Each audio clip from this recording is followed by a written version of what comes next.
protect itself from the war growing around its borders was the FFVS J22. The J22's chief designer, Bo Lundberg, began work on the project in 1940 after returning from America. Lundberg had been overseeing the manufacture of the Vultee P-48 Vanguard for the Swedish Air Force. But because of the wartime embargo, the Vanguards were never delivered. The J-22 was built outside the overburdened Saab organization by a large number of subcontractors. The basic structure of the fuselage was welded stainless steel covered by load-bearing wooden panels.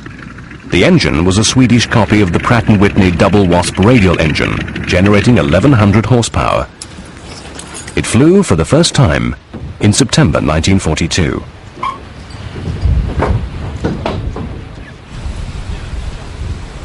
Two fighter versions were produced. The J-22A had two 8mm and two 13mm cannons. The J-22B had four 13mm cannons.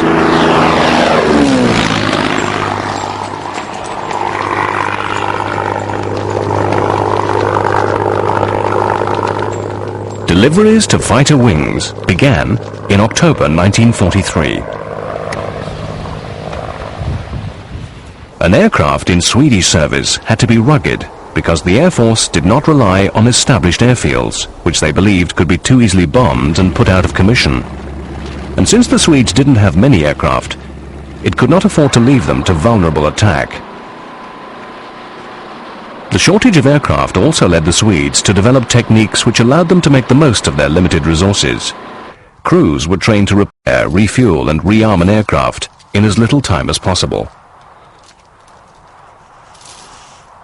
When one pilot returned, another was ready to fly in his place. His aircraft was made ready while he sat in the cockpit.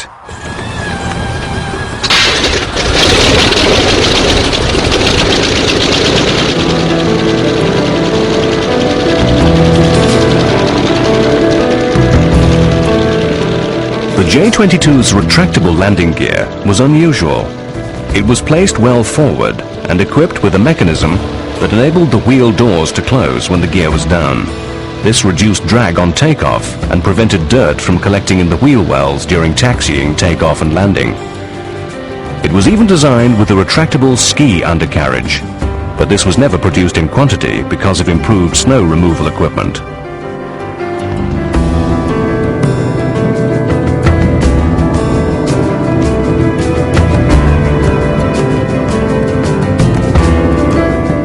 The performance of the J-22 compared favorably with fighters of other nations.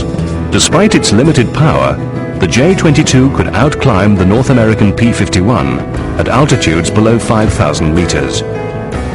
A total of 198 J-22s were manufactured. All but 18 of these were completed before a metalworkers' strike stopped production in February 1945. The Swedish Air Force completed the rest.